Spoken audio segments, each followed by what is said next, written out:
दृष्टांत था कि सूर्य ने कहा कि मेरी अनुपस्थिति में रोशनी कौन करेगा। तो सब देखने लगे एक दूसरे की शक्ल कि सूर्य के बराबर रोशनी कौन कर सकता है। अभी कोई भी नहीं कर सकता। चंद्रमा भी एक तरफ चुपचाप खड़ा है, अग्नि देवता भी एक तरफ चुपचाप खड़ा है, तारे भी, जो भी प्रकाशित होने वाली वस्तुएं थीं वो सब चुपचाप ऐसे खड़े, कोई आगे नहीं बढ़ रहा था। तो वहीं पर एक छोटा सा दिया था, मिट्टी का दिया, दीपक, वो आगे बढ़ा कि आपकी अनुपस्थिति में मैं रोशनी करूँगा। तो उसको देख के बाकी सब लोग हंसने लगे, उसका मजाक बनाने लगे कि ये भला इतना नन्हा सा दिया, ये क्या सूर्य का मुकाबला कर सकेगा, ये क्या सूर्य की कमी को पूरा कर सकेगा। तो सूर्य भगवान ने सबको चुप कराया, बोले मेरी अनुपस्थिति में यही करेगा। जब बिल्कुल अंधेरा होता है तब एक छोटा सा दिया भी अगर जल रहा हो तो वो तो मार्ग दिखाता है ना, प्रकाशित करता है। बाकी जहाँ तक सामर्थ्य है वहाँ तक तो करेगा ना। इस सूर्य तो पूरे ब्रह्मांड को, सबको प्रकाशित कर देता है, लेकिन दीपक की जितनी क्षमता है वो उस हिसाब से करेगा तो सही। इसने अब इतना हौसला रखा, इतनी हिम्मत रखी, आगे बढ़ा तो कम से कम कि मैं जितना कर सकता हूँ उतना मैं ज़रूर करूँगा। बाकी लोग तो जितना कर सकते थे उतना भी करने के लिए आगे नहीं बढ़ते थे। तुलना करते हैं कि सूर्य के बराबर हम कर नहीं सकते तो हम ज़रा भी ना करें। तो हर एक कोई सोचता है हम तो समाज को बदल नहीं सकते, हम तो लोगों को सुधार नहीं सकते, हमारे कहने से क्या होगा, तो हम कहें क्यों। जितना कर सकते हो उतना तो करो ना। अपनी रहनी भी बनानी ज़रूरी है, क्योंकि आपकी रहनी से लोग सीखते हैं। और शुरू से अच्छाई सबके अंदर भरनी ज़रूरी है। आज समय ख़राब है, बिगड़ गए, ये तो सब क्रिटिसाइज़ तो सब कर देते हैं, निंदा भी सब कर लेते हैं, मगर उसको सुधारने का, उसको सही करने का उपाय क्यों नहीं ढूंढते हो। जितना आप कर सकते हो उतना तो करो। हर एक बोलेगा हमने अपने बच्चों को अच्छे संस्कार दे दिए, वो अच्छे निकल गए, तो ये बड़ी अच्छी बात है कि आपने दे दिए, मगर बच्चों के बच्चे, उनको क्यों नहीं कहते हो। उनको उनके माँ बाप कहें ये आप बोल दोगे। माँ बाप के पास टाइम नहीं है, या वो अधिक लाड़ प्यार में पलते हैं जाके, तो वो कहना नहीं चाहते हैं। और दादी बाबा बोलेंगे, नानी नाना कोई बोलेंगे तो बुरा लगेगा, आप ही को उल्टा टोक देंगे कि तुम अपने काम से मतलब रखो, हमारे बच्चे हैं, हम चाहें उनको जैसे भी पालें, जैसे करें। तो इतना उल्टा जवाब अगर वो आपको दे रहे हैं तो आपने पूरे तो संस्कार नहीं दिए थे ना उनको, तभी तो वो आपको भी उल्टा जवाब दे रहे हैं।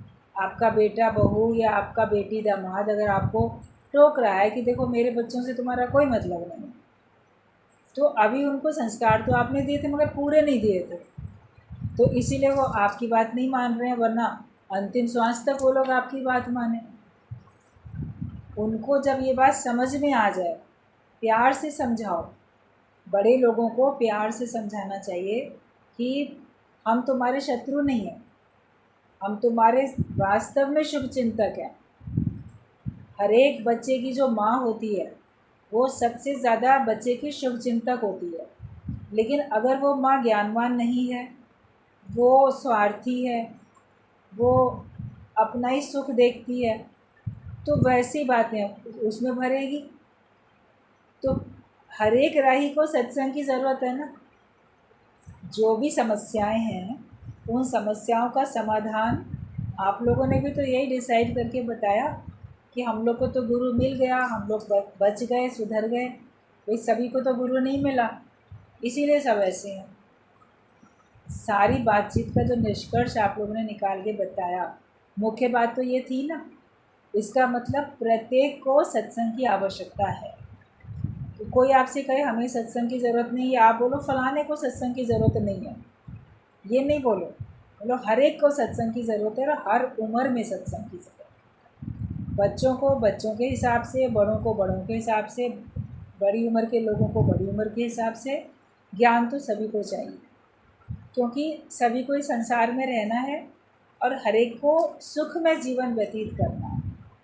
सब जो भी हैं जीवन में सुख ही चाहते हैं, दुख तो कोई भी नहीं चाहता। और सुख रूप तुम हो, इसलिए तुमको सुख चाहिए। लेकिन सच्चा सुख तो ज्ञान से मिलेगा, सच्चा सुख सही समझ धारण करने से मिलेगा, सच्चा सुख दूसरों को सुख बांटने से मिलेगा। और ज्ञान का जो सुख है वो सबसे बड़ा सुख है। अगर ज्ञान से आपने किसी को संतुष्ट किया, सुखी किया, तो वो सदा के लिए सुखी है। आपने पदार्थों से सुखी किया तो वो आदती बन जाता है उसका, कि ठीक है मुझे और मिलता रहे, या जब तक आप उसको देते हो तब तक वो आपको सुखी प्रतीत होगा, उसके बाद फिर वो वैसा का वैसा दुखी प्रतीत होगा। तो हर एक को आप ज्ञान बांटो, गुरु का कार्य करो। अपने जीवन में भी ज्ञान भरपूर होना चाहिए। एक एक कदम, एक एक व्यवहार, एक एक कर्म, एक एक भावना, एक एक शब्द जो मुख से निकलता है वो सब ज्ञानियों वाला निकलना चाहिए। अभ्यास करना पड़ता है इसके लिए। ये नहीं है कि आपको अभ्यास नहीं करना पड़ेगा, अभ्यास तो आपको करना ही पड़ेगा, बिना अभ्यास के नहीं होगा। मगर आप ये देखो कि पहले आपकी भावनाएं किसी के लिए कम, किसी के लिए अधिक हो जाती थी। शब्द भी किसी के लिए कैसे, कभी कैसे आपके मुख से निकलते थे। लेकिन जब आपका विवेक खुलता जाता है और आप अपने ऊपर कृपा भी करते हो, तो आपके शब्द भी संयमित हो जाते हैं। शब्द भी सबके लिए अच्छे ही निकलते हैं और मन से भावनाएं भी अच्छी निकलती हैं। अभी आप मन से भी किसी को बदुआ नहीं दे पाओगे, मन से भी आप किसी का बुरा नहीं सोच पाओगे। कहते नफ़रत जो करे हमसे, हम उनसे प्यार करें। ये स्थिति आपकी बनेगी अगर आपका विवेक खुला है और आपने ज्ञान को अपने जीवन में उतारा है। तो आप देखोगे कि आपके संग किसी ने कितना भी बुरा किया तो भी आखिरकार अपने मन की शांति के लिए या अपना कल्याण करने के लिए, अपने जन्म मरण के चक्कर से छुटकारा पाने के लिए, अपने को मुक्त करने के लिए, जीवन मुक्ति का आनंद लेने के लिए आपको वो नफ़रत की भावना अपने अंदर से हटानी ही पड़ेगी। वरना जब तक गलत भावनाएं हैं तो वो दूसरे को नुकसान कम और आपको अधिक पहुंचाएंगी। अंगीठी पहले खुद जलती है, तब दूसरे को सेक पहुंचाती है। तो गलत भावनाएं पहले आपको दूषित करती हैं, आपको कष्ट देती हैं, उसके बाद जो आपके संपर्क में आता है उसको कष्ट मिलता है। एक अंगीठी के संपर्क में जो आएगा उसको कष्ट मिलेगा, तो आप उसको सहना पड़ेगा। और जो डिस्टेंस मेंटेन करके रखेगा, अंगीठी कितना भी जलती रहे उसके ऊपर कोई फ़र्क ही नहीं पड़ने वाला। तो जो आपके संपर्क में आएगा वही तो आपके द्वारा, अगर मान लो ताप किसी को मिल रहा है तब उसको महसूस होगा। इवन शीतलता भी कोई आपके संपर्क में आएगा तभी तो मिलेगी। अभी आप लखनऊ में मान लो आप गर्मी में हो और आप हिमालय पर्वत का चित्र देखो, वहाँ बर्फ़ है, या कल्पना भी करो कि वहाँ ठंडक है, तो आप कल्पना तो कर सकते हो, आपको आँखों से चित्र भी, फिल्म भी दिखाई भी दे रही है, मगर उस ठंडक को अनुभव तो नहीं कर सकते ना जब तक आप वहाँ उसके संपर्क में नहीं जाओ। बर्फ़ आपको दूर से दिखाई दे रही है तो आपको उसकी शीतलता उसके नज़दीक जाने पर ही तो मिलेगी, दूर बैठ के थोड़ी मिलेगी। तो ज्ञानी के पास भी, अज्ञानी के पास भी। मान लो ज्ञानी के पास शीतलता है, संत बड़े परमार्थी शीतल जाके अंग, तपत बुझाएं और की दे दें अपना रंग। और अज्ञानी व्यक्ति तो बिना आग जले संसार है, वो तो आग में जल ही रहा है, उसकी आग दिखाई नहीं देती है लेकिन वो जल रहा है। मगर हम अपने संपर्क में किसको रखते हैं, किसके संपर्क में हम रहते हैं, वो काउंट करता है। ज्ञानी तो रहता ज्ञान में, आता ना देह अभिमान में, वो हमेशा ज्ञान में ही रहता है और वो ज्ञानियों का ही संग करता है। फिर वो एक प्रभु का कर ले संग, होगी ना तेरी समाधि भंग। एक प्रभु का ही संग करके बैठा है। वो जगत में रहते हुए भी जगत वालों का संग नहीं करता, वो सबके बीच में रहते हुए भी एक परमात्मा का ही संग अनुभव करता है, तब उसको शीतलता अनुभव होती है। वरना संसार वालों के पास बैठने से कुछ ना कुछ तो प्रभाव उनका पड़ेगा। संसार के लोगों के बीच में जाओ तो वहाँ से कुछ तो आप संसारिक भावना लेकर आओगे ही आओगे, कम या अधिक। तो जब जब मैं दुनियावी इंसानों के बीच में गया तो वहाँ से कम इंसान बन के लौटा। क्राइस्ट ने ये बात बोली है कि देखो, अगर हम संसार वालों के बीच में जाते हैं तो जो हमारी स्थिति थी उससे थोड़ी कम होके आती है। आप सत्संग में आते हो, रोज़ आते हो, आप खूब ज्ञान सुनते हो, खूब निष्काम कार्य करते हो, भक्तों के बीच में रहते हो, भगवान के बीच में, गुरु के बीच में रहते हो। लेकिन कुछ समय आप घर वालों के बीच में रहना शुरू कर दो, गुरु से भी संपर्क ना हो, भक्तों से भी, गुरु के शिष्यों से भी, किसी से ऐसे ना संपर्क हो, आप उन्हीं के बीच में रहो, तो धीरे धीरे करके आप देखोगे आपके ऊपर उनका प्रभाव पड़ गया। आपकी स्थिति जैसी थी वैसी नहीं है, उससे थोड़ी कम हो गई है, क्योंकि हमने उनका संग किया। सत्संग में आना, सत्य का संग करना है, लेकिन सत्य में अपनी स्थिति बनानी है। जिनके बीच में बैठे हो वहाँ भी भगवान को याद करके बैठो। हमारी ओर से क्या दिया जा रहा है वो हमें देखना है। हमें कोई क्या देता है, वो आपको आवश्यक हो तो आप अपने अंदर ग्रहण करो, नहीं आवश्यक हो तो छोड़ दो। अभी जिस दिन जिसका व्रत होता है उस दिन कोई उसको खाने की कोई चीज़ देता है तो मना कर देते हैं कि नहीं, हम नहीं लेंगे, हमारा व्रत है। मना कर दिया ना उसने। आपको जो चीज़ अंदर में नुकसान देती है, केवल खाने की बात नहीं होती, पीने की बात नहीं होती, जो विचार हैं, जो भावनाएं हैं, वो जो आपको नुकसान करने वाले विचार हैं, कोई देता है गलत व्यवहार करके, गलत शब्द आपको सुनाता है, तो वो आप अपने अंदर क्यों लेके जाते? मना कर दो, हमें ये चाहिए ही नहीं। सिंपल बात गुरुजी ने बोली, सॉरी रॉन्ग नंबर, ये याद रखिए। आपके फ़ोन पे घंटी बजती है, आप उठाते हो, वो आपका फ़ोन नहीं है, आप उस व्यक्ति को नहीं जानते, वो शायद किसी और से बात करना चाहता था, आप वो नहीं हो, तो आप सिंपल बात कहते हो, नहीं रॉन्ग नंबर है, गलत आपने नंबर गलत मिला लिया, मैं वो नहीं हूँ जिससे आपको बात करनी है। इतना कह के आप अपना फ़ोन डिस्कनेक्ट कर देते हो ना। अब कोई घंटों उनसे बैठ के बातें ही करता रहे तो नुकसान में खुद ही पड़ेगा। अजनबी से आप बात करते ही क्यों हो? और वो जिनसे बात करना चाहता है वो तुम हो ही नहीं। गुरु ने पहले ही समझा दिया, तुम ये नाम रूप हो ही नहीं। अगला व्यक्ति तुमको नाम रूप समझ के, संबंध समझ के बात करना चाहता है, तुम वो हो ही नहीं, तो उनसे बहुत अधिक बात क्यों करते? बोलो मैं तो वो ब्रह्म स्वरूप हूँ, मैं तो वो आत्मा हूँ, तो मैं दूसरी बातों में पढ़ूँ ही क्यों? और अपनी ओर से अच्छाई फैलाते चलो। दूसरे के ऊपर आपका जोर नहीं है, लेकिन आपका अपने ऊपर तो जोर है। अपने मास्टर तो स्वयं बनो, अपने गुरु तो स्वयं बनो। बाहर से तो गुरु थोड़े समय आपके बीच में रहता है, फिर कभी दूसरे शहर, कभी किसी और शहर, कभी वो इस देह में भी नहीं रहता, लेकिन वाणी के रूप में गुरु हमेशा रहता है। गुरु है वाणी, वाणी है गुरु, विश्ववाणी अमृत सार। उस ज्ञान में ही सारा अमृत समाया पड़ा है। तो ज्ञान तो 24 घंटे हमारे साथ रहता है। गुरु के ज्ञान को कभी भी भूलो नहीं। किसी के बीच में भी रहो, कहीं भी रहो, उसको हमेशा स्मरण रखो, आगे रखो उसको, और उसी की चर्चा में भी रहो। व्यवहार को परमार्थ का रंग लगाओ।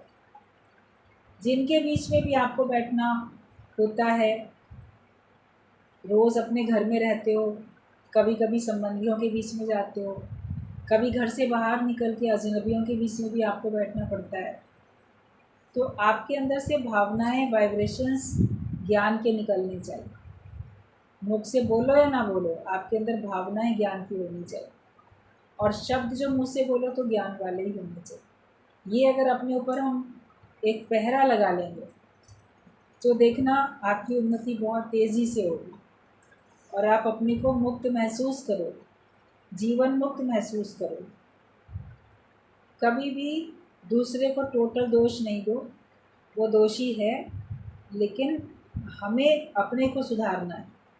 हम अपने को बनाने के लिए आए हैं, और हमारे ऊपर कोई दोष ना लगा पाए, हमको ऐसा कार्य करना है।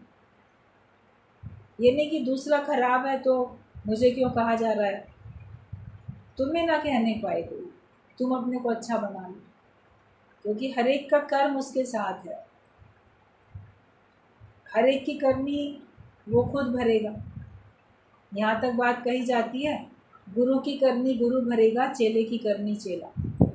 अगर आपको कभी ऐसा लगे कि गुरु ने भी आपके संग कुछ गलत नुकसान आपका पहुँचा दिया, आपको हानि पहुँची, या आपको हानि नहीं पहुँची है लेकिन जो गुरु है वो औरों को हानि पहुँचा रहा है, वो नुकसान कर रहा है,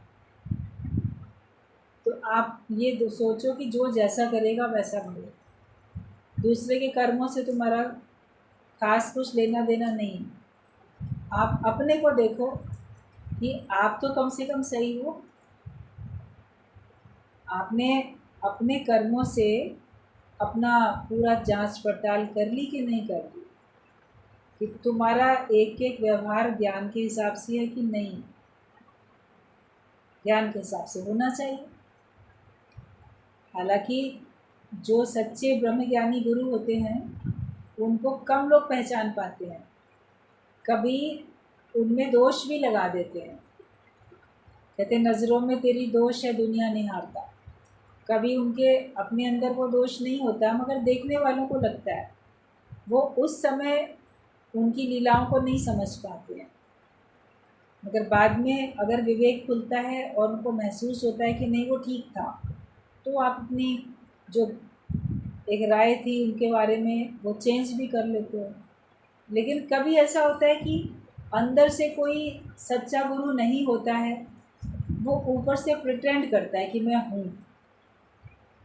आपके संबंधी भी कभी ऊपर से आपको प्रिटेंड करेंगे कि हम तो तुम्हारे बड़े शुभचिंतक हैं, अंदर से नहीं होते। आपके पड़ोसी कभी, मित्र भी, कभी आपके कई साल पुराने नौकर भी बड़े विश्वास पात्र आपके बन के चलते होंगे, लेकिन कभी अंदर से उनके द्वारा भी घात होता हुआ दिखता है।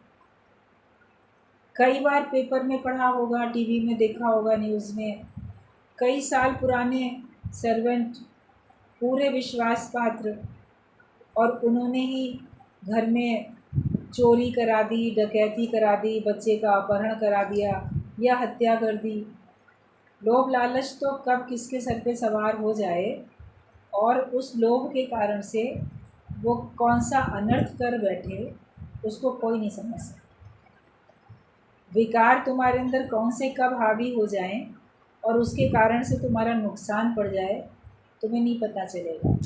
इसीलिए गहरी नदियाँ नाव पुरानी खेवटिया से जुड़े रहो, सत्संग से जुड़े रहो, और आपका विवेक खुलेगा सत्संग में आके, तो आपको समझ में आएगा कि आपको जो सत्संग मिला है वो सही है कि गलत है।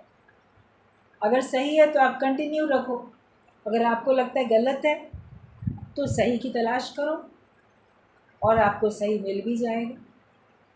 बाकी ज्ञान तो सही है कि नहीं। गुरुजी कई बार ये बात बोलते थे कि आप मिठाई की दुकान पे मिठाई खरीदने जाते हो, व्यक्ति की दुकान मान लो बहुत सुंदर नहीं है, छोटी दुकान है, और बेचने वाला भी मान लो आपको बहुत अच्छा नहीं दिख रहा है, मगर उसकी क्वालिटी बहुत अच्छी होती है मिठाई की, उसमें कोई मिलावट नहीं, उसमें कोई दोष नहीं, वो साफ़ सुथरी है, तो आप खरीद लेते हो।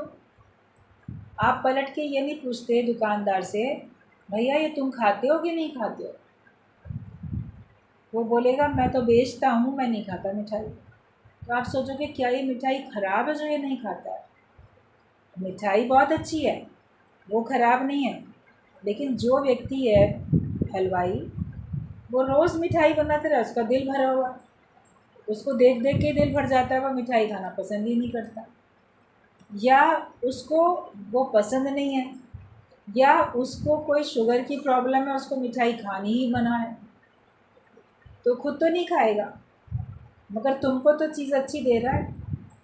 डॉक्टर तुमको तो दवाई अच्छी देता है तुम्हारे रोग को दूर करने के लिए, वो खुद दवाई वो थोड़ी खा लेगा। अगर उसको वो रोग होगा तो खाएगा, नहीं होगा तो नहीं खाएगा। या वो खाता है कि नहीं खाता है, हमें उससे क्या मतलब।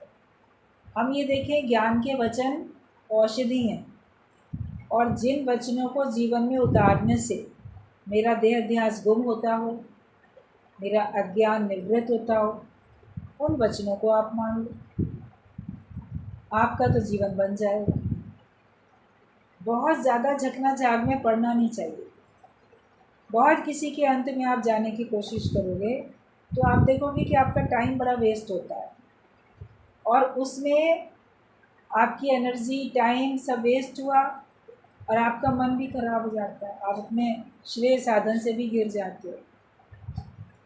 ज्ञान लेके अपना जीवन बनाते जाओ। बाकी संसार में आजकल के युग में, कलयुग में, एक निराकार परमात्मा, वो एक ही है तेरा, ये जग तो है पराया। संसार में कोई भी अपना है नहीं। स्वार्थ लाग करें सब प्रीति, सुर नर मुन की यही रीति। सभी लोग स्वार्थ के कारण ही जुड़े हुए एक दूसरे से, और उनमें कोई अगर निस्वार्थ है भी तो इतने स्वार्थी लोगों के बीच में उस निस्वार्थ व्यक्ति के ऊपर भी सवाल लग जाते हैं, उसके ऊपर भी प्रश्न चिन्ह लग जाता है। विश्वास नहीं होता कि ये कैसा निस्वार्थ हो सकता है। कई साल पुरानी बात है, दादा भगवान के पास कोई सत्संग में किसी को लेके आया, तो वो जो महिला आई वो बड़ी परेशान थी, दुखी थी, उसका दिमाग जैसे उड़ा उड़ा सा, समझ नहीं आ रहा उसको कुछ भी, किसी कारण से वो बहुत परेशान थी। तो पहली बार आई। अब अपने सत्संग में तो प्रेम को प्रधानता दी जाती है, सेवा को प्रधानता दी जाती है। सत्संग पूरा हुआ, देखा दादा भगवान ने कि इसका मन ठीक लग नहीं रहा था। जो उसको अपने साथ लेकर आई थी उसने बताया कि ऐसे ऐसे इसकी बड़ी समस्याएं हैं। तो करुणावश, प्रेमवश दादा भगवान ने कहा अच्छा बैठो थोड़ा। सत्संग में जो और लोग थे उस समय पे, गीता भगवान थे और लोग थे, बाकी अरे इसको कुछ फ्रूट ला के खिलाओ, इसका सर बहुत ऐसे उड़ा उड़ा सा है, इसको कोई तेल मालिश कर दो, जैसे ऐसे सेवा करने के लिए उसको उसके ऊपर। तो लोगों ने उसकी बड़ी आवभगत एकदम से गुरु के कहने से की, तो उसके सर में ऐसे अच्छे से तेल मालिश कर दी, फ्रूट वगैरह भी काट के खिलाए, और कहा तुम रोज़ सत्संग में आओ, प्यार से, बहुत प्यार से बात की, रोज़ सत्संग में आओ, तुम्हारी समस्या दूर हो जाए, तुम सुखी हो जाओ। चली गई वो। तो जो उसको अपने साथ लेकर गई थी उसने कहा तुमने जगह देख ली है तो कल भी चलना। बोली मैंने जगह देख ली है, मैं अपने आप पहुंच जाऊंगी, तुम चली जाना, ऐसा उसको कह दिया। लेकिन अगले दिन वो आई नहीं। पूछा दादा भगवान ने क्यों नहीं आई वो? बोली वो कह रही थी मैं अपने आप चली आऊँगी, मैंने जगह देख ली है। बोले अच्छा ठीक है, कोई बात नहीं, नहीं आई तो अब जब वापस जाओगी तुम अपने घर तो उसको पूछना क्या बात है, क्यों नहीं आई। तो वो चली गई उसके पास, क्यों नहीं आई तुम आज? तो कहती है देखो ऐसा है कि दुनिया में आजकल कोई बिना मतलब के किसी को पूछता नहीं, और वहाँ गए हम पहली बार तो इतनी हमको जानते भी नहीं वो लोग ठीक से, तो इतनी खातिरदारी मेरी क्यों कर रहे थे? उनका कोई ना कोई स्वार्थ होगा, वरना कोई बिना मतलब के तो पूछता भी नहीं है।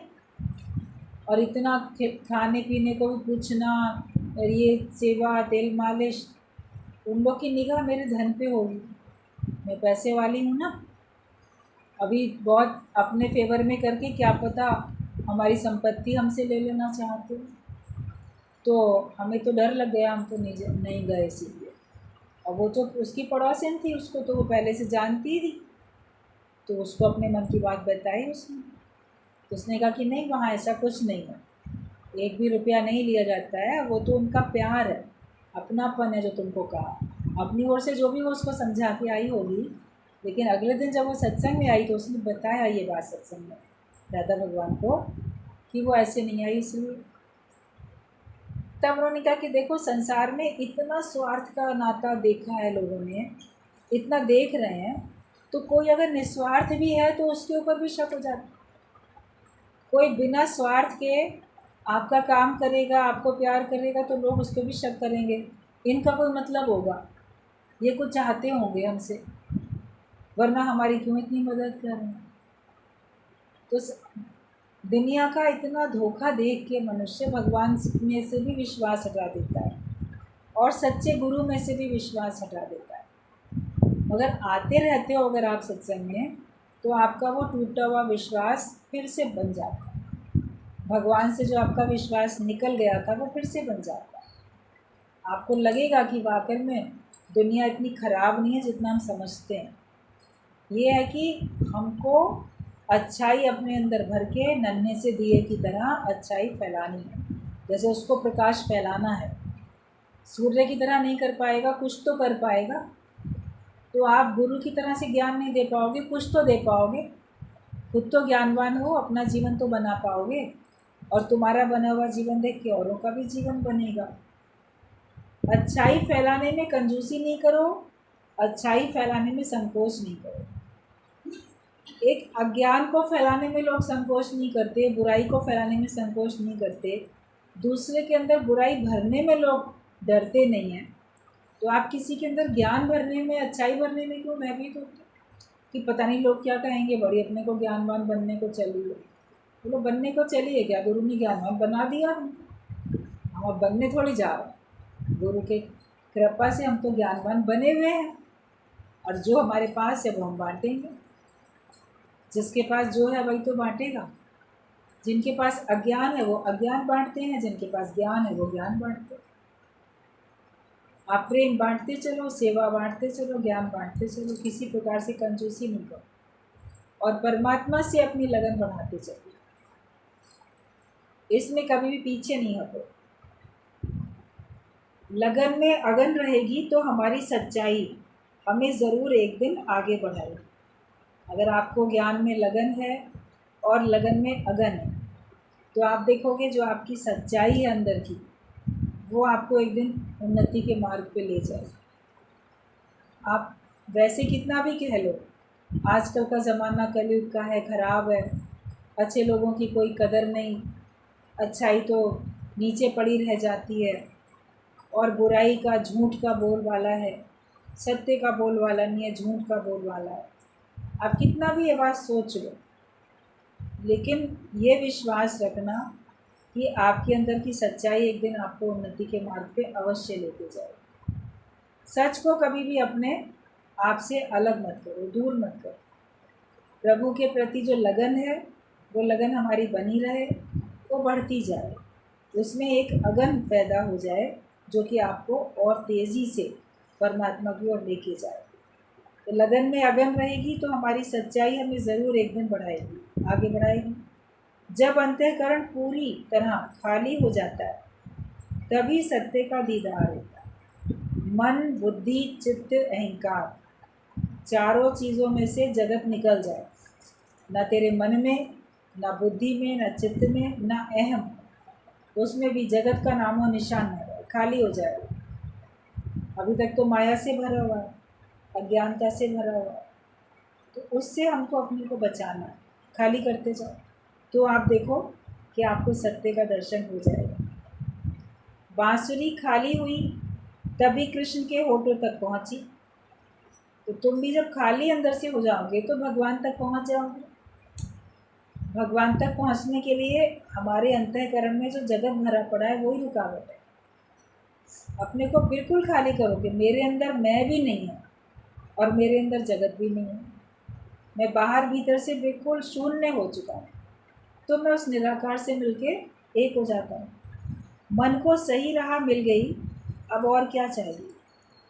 अगर ये विश्वास हो जाए कि हमको सत्य की राह मिली है और सही राह मिली है, तो फिर अब हमें और क्या चाहिए। गुरु कृपा, ईश्वर कृपा, अपनी कृपा, तीनों ही तेरी हो गई हैं, फिर और क्या चाहिए। भगवान ने कृपा कर दी कि उसने आपको मनुष्य शरीर दे दिया, बुद्धि दे दी, सोचने समझने की क्षमता दे दी, आपको सत्संग का अवसर दे दिया।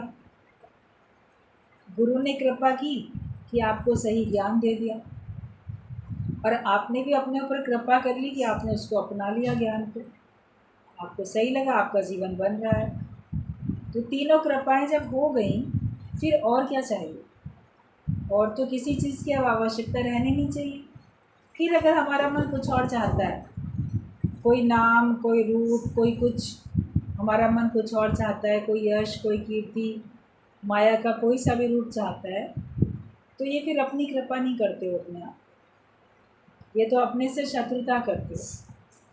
अपनी कृपा ये करो कि मुझे बस भगवान मिले, मुझे बस ज्ञान मिले और मुझे किसी से लेना देना नहीं।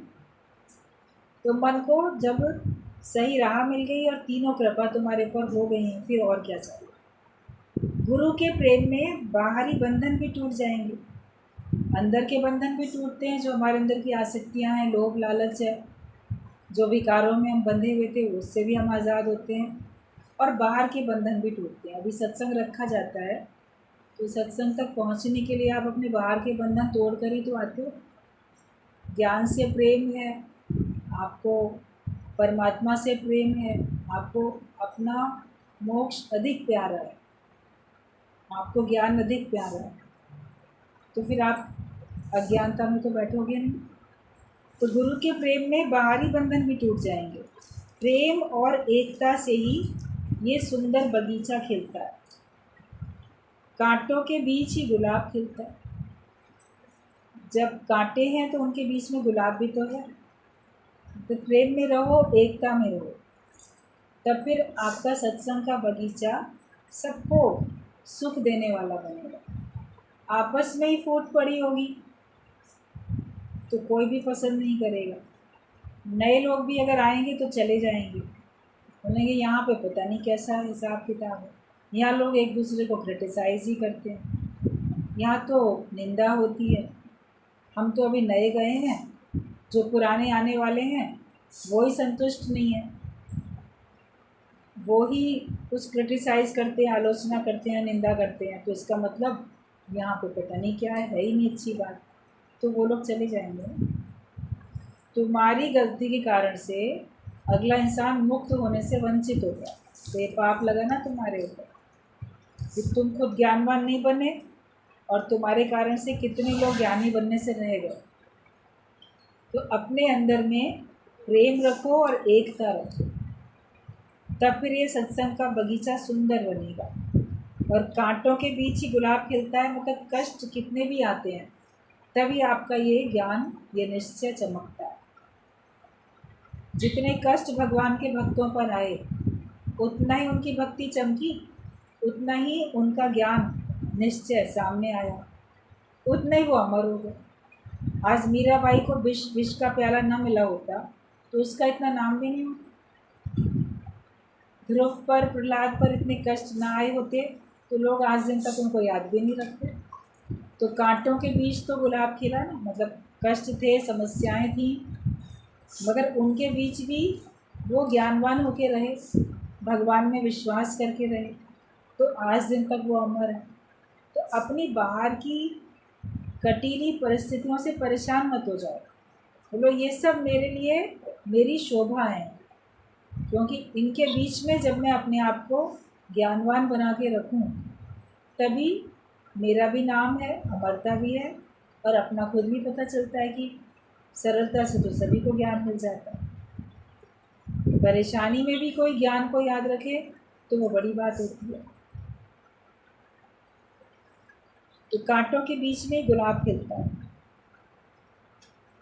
सूर्य केवल बादलों को ढक जाता है, लेकिन बादल हट जाएं तो सूर्य ज्यों का त्यों भरपूर है। परिस्थितियाँ, परेशानियाँ तुमको थोड़ी देर के लिए ऐसे लगता है कि तुमको ढक दिया, तुम्हारी शक्ति कम हो गई, प्रकट नहीं होती है, लेकिन सदा के लिए तो बादल नहीं ढक सकते ना सूरज, वो तो आखिरकार छट जाते हैं, बादल हट जाते हैं, सूर्य फिर चमकता है। तो हम अपनी महिमा में स्थित रहें, ये परिस्थितियाँ आएंगी और चली जाएंगी, ये सदा के लिए तुमको दुखी नहीं कर पाएंगी, सदा तुम्हारे पास नहीं रहेंगी। तो ये केवल थोड़े समय के लिए होती है, और बाकी सूर्य तो ज्यों का त्यों भरपूर है।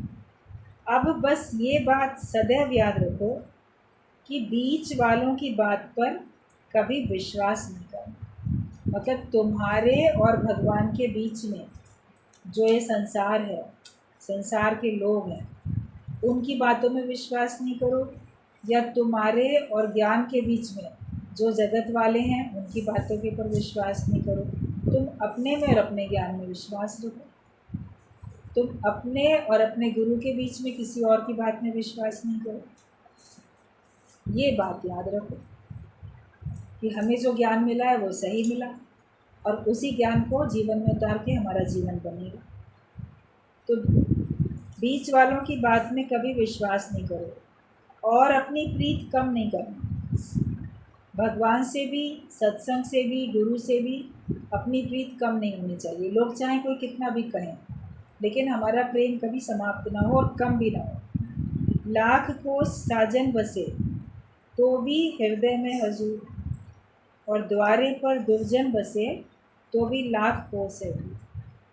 अगर कोई दुर्जन व्यक्ति है, खराब प्रवृत्ति का कोई व्यक्ति है, वो बिल्कुल आपके घर में, आपके बिल्कुल दरवाजे के पास ही, आपके पड़ोस में ही रहता है, या आपके घर में ही मान लो रहता है, तो भी जैसे वो दिल से बहुत दूर है।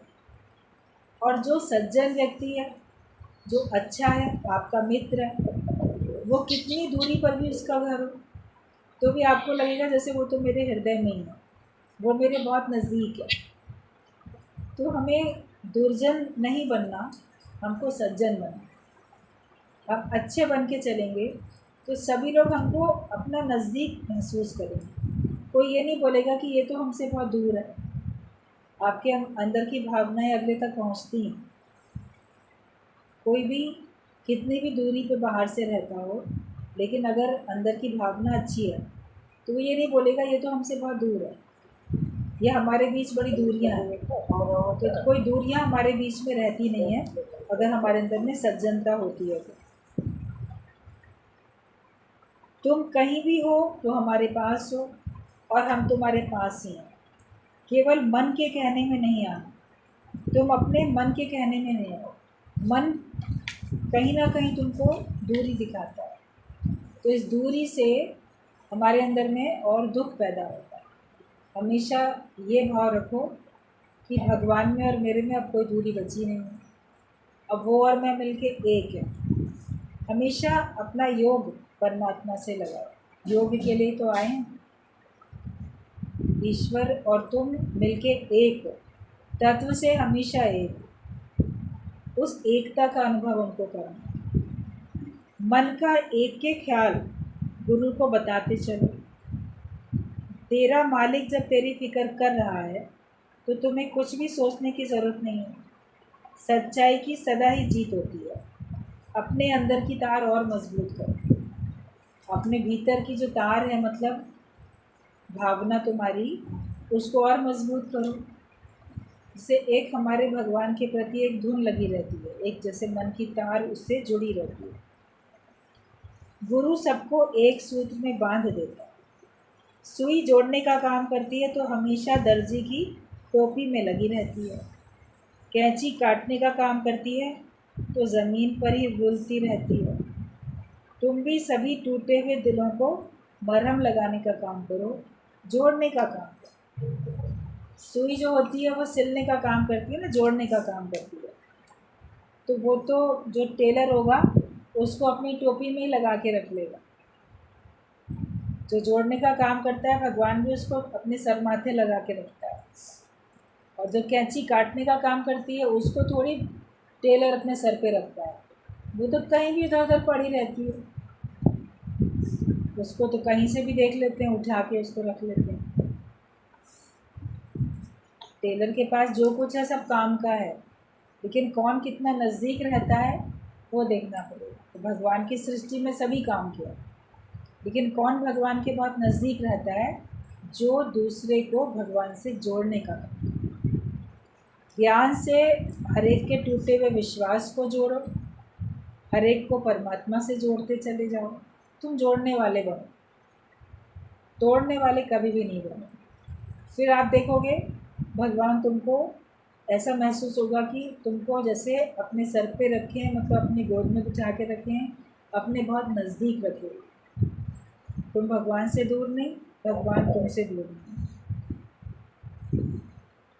दूरी अगर है तो तुम्हारे कुछ गलत विचार के कारण से, उस दूरी को हमें ख़त्म करना। ज्ञान हमेशा याद रखोगे तो आपका जीवन हमेशा सुख में रहेगा। और ये जो भगवान से हमारा प्रेम है, ये आज का नहीं है, ये सदा का।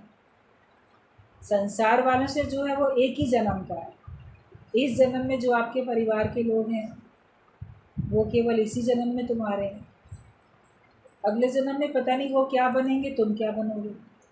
लेकिन परमात्मा तो पिछले जन्म में भी तुम्हारा भगवान था, आज भी भगवान है, आगे भी रहेगा। वो तो कभी भी आपसे अलग होने वाला नहीं है। तो ये जो प्रेम है परमात्मा से, ये तुम्हारा सदियों का है, कोई आज का नहीं। आप सोचो आज मेरी भक्ति लगी, आज मेरा परमात्मा से प्रेम हुआ, तो ये एक इसी जन्म का नहीं है, ये जन्म जन्मांतर का, और ये सदा रहता है। हम ही उसको भूल गए थे, गुरु उसको वापस याद दिला देता है, तभी हमारा जीवन अच्छा लगता है। तो भगवान को हमेशा आगे रखो, तो आप देखोगे कि आपकी कोई कमी अब बची नहीं और आपको कोई दुख अब असर करता है।